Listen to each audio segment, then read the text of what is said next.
मानव जगत का शुरुआत आज से कोई लाख साल पहले हुई थी, पर उस वक्त हम सिर्फ एक बंदर होते थे जिन्हें ना बोलना आता था ना हथियार चलाना। हम अलग अलग झुंडों में रहते थे, झाड़ पत्तियां खा के पेट भरते थे। कभी थोड़े से पानी के स्रोत के लिए हम दूसरों से लड़ा करते थे, तो कभी किसी शेर चीते का शिकार बन जाते थे।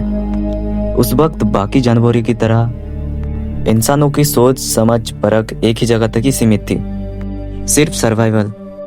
लेकिन अब सवाल उठता है, आखिर वो कौन सी चीज थी जिसने हमें अलग जीव जंतु से हमें अलग बना दिया? क्या था वो कारण जिसने हमें एवोल्यूशन का इस मुकाम तक लाके खड़ा किया, जहां तक पृथ्वी का और कोई जीव यहां तक ना पहुंच सके? इसी का जवाब छुपा है फिल्म का इस कहानी में। आज से 40 लाख साल पहले अफ्रीका के एक रेगिस्तानी इलाके से, जहां एप मैन यानी कि हम इंसानों का एक पूर्वजों का एक छोटा सा झुंड एक पानी की स्रोत के पास एक झुंड जीवन बिता रहे थे। उस समय हम शाकाहारी हुआ करते थे, बाकी शाकाहारी जीवों के साथ ही रहा करते थे। जिंदगी हर एक दिन एक संघर्ष थी, थोड़ी सी लापरवाही हमें मौत के हवाले कर सकती थी। उन्होंने दूसरे दल को डरा कर भगा दिया और तालाब को हथिया लिया, लेकिन वो डरा हुआ एप मैन का दल दूसरी जगह जाके छुप गया, लेकिन उस जगह खाना था ना पीने के लिए पानी था।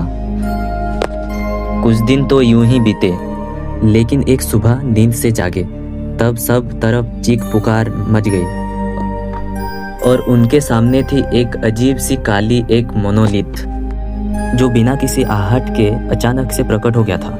एपमैन का एक झुंड उन्हें घूर रहा था, जैसे कोई अजनबी उनके इलाके में बिना बताए घुस गया हो। वो मोनोलिथ प्रकृति के कभी सटीक 90 डिग्री के कोने पर कोई चीज नहीं बन सकती थी।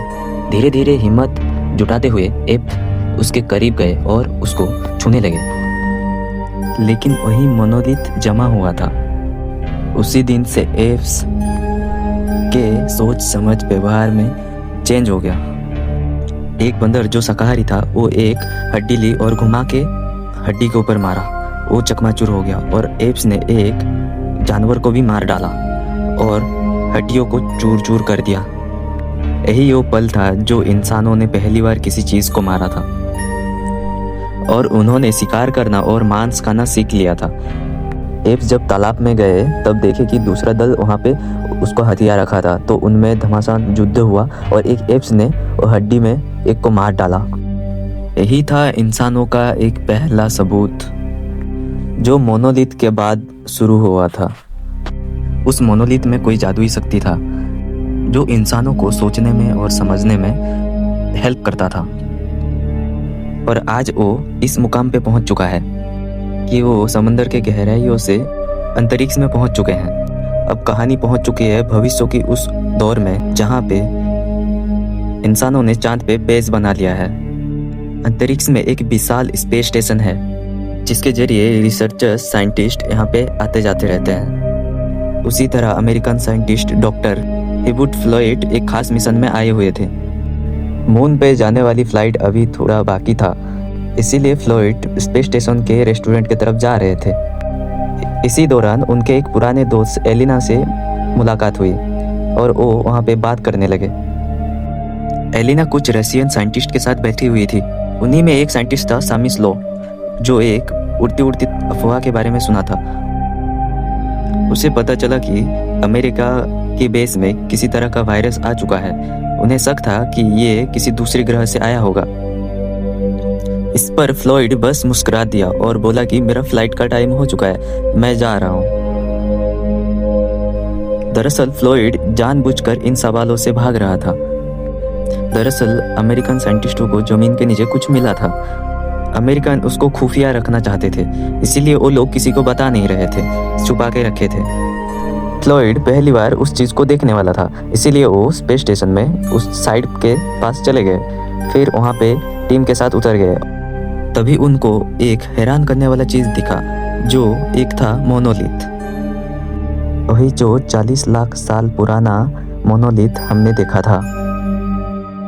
साइंटिस्ट के मुताबिक ये मोनोलिथ 40 लाख साल से यहाँ पे है। इंसान को और भी बहुत कुछ सीखना था, जैसे कि वो 40 लाख साल पहले मोनोलिथ जब निकला तब जादुई शक्ति निकली थी, तब से जैसे परिवर्तन हुआ था अभी और भी एक बार दिखा है चांद पर, तो इस बार और भी इंसान आगे जा सकता है। फ्लॉयड उस मोनोलिथ को देख के हैरान था। उसने उसको छुआ, लेकिन पहले की तरह उसमें कोई हरकत नहीं हुई।